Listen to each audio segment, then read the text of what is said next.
Okay, let's dive right into this explainer and unpack the surprisingly dynamic Q2 2026 earnings report from Aboitiz Equity Ventures.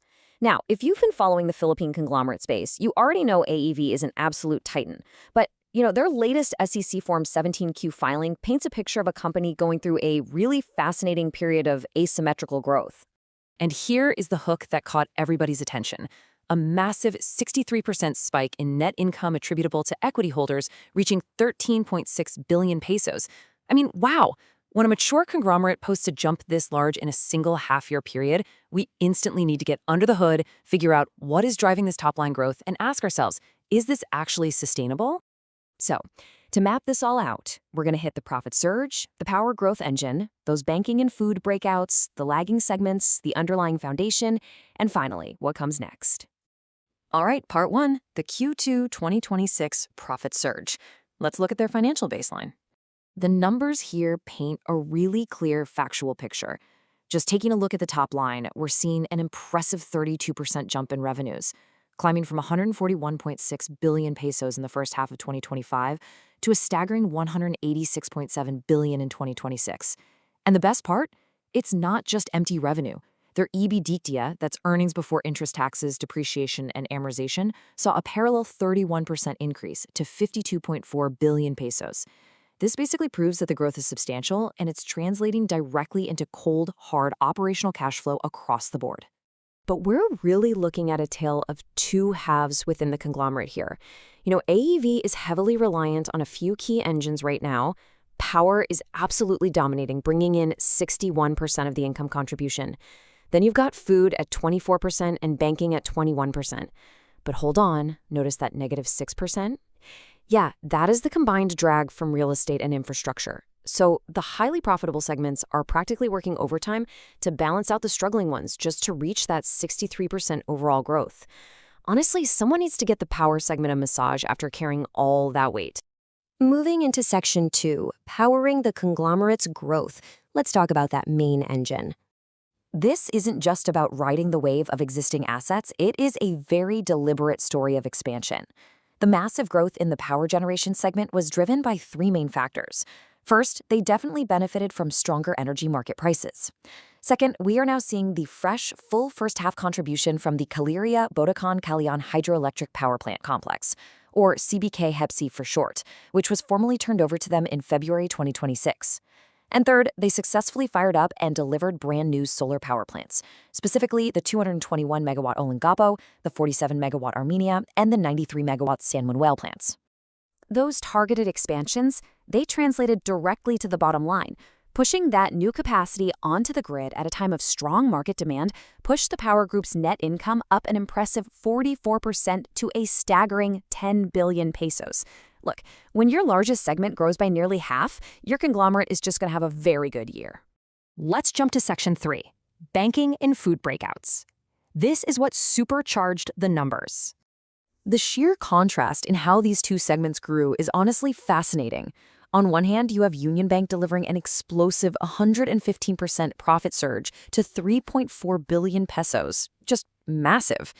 On the other hand, Aboitiz Foods delivered a steady, reliable, and, maybe a little less flashy, 10% growth to 4.0 billion pesos.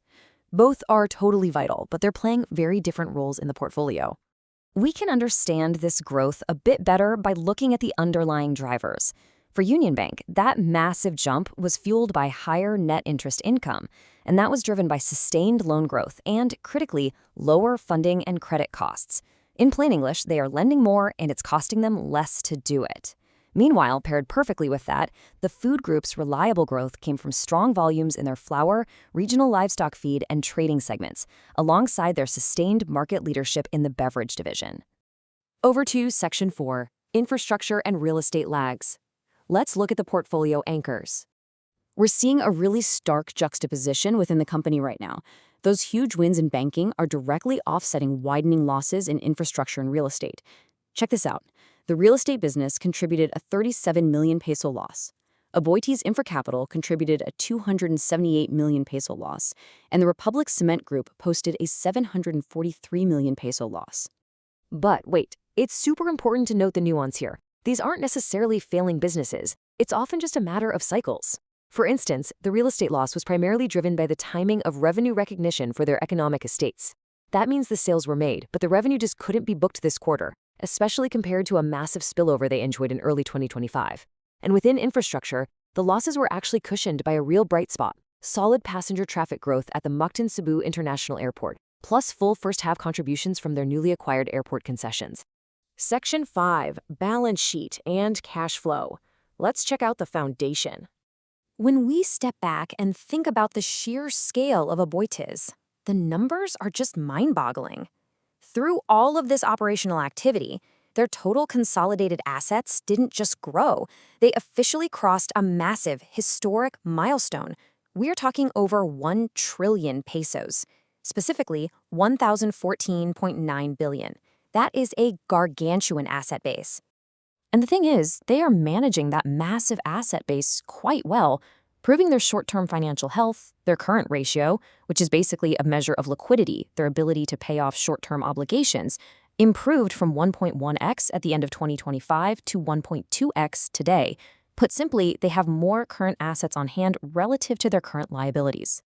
And looking at how leveraged they are, their net debt-to-equity ratio successfully dropped from 1.0x down to a much healthier 0.9x. This means that despite building all those solar plants and acquiring hydro complexes, their net debt actually decreased while their total equity grew. That puts them on incredibly solid footing. Finally, Section 6, Outlook. What comes next on the horizon? Management has explicitly signaled that their future performance relies heavily on macroeconomic factors outside of their direct control.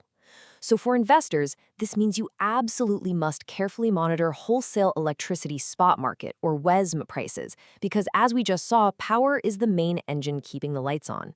You also need to track interest rates and inflation, which directly impact Union Bank and their infrastructure debt, foreign exchange rates, and crucially, shifting climate conditions, which dictate the output of their massive hydro and solar portfolios. Which leaves us with this final critical thought to ponder as we wrap up this explainer. With a breathtaking 63% profit surge safely in the rearview mirror, is this corporate structure agile enough to navigate the shifting economic and climate winds ahead? I mean, they definitely have the balance sheet to weather a storm, but their massive reliance on the power segment means they are highly exposed to market prices. It is going to be an absolutely fascinating second half of the year to watch. Thanks for joining me on this deep dive into the numbers.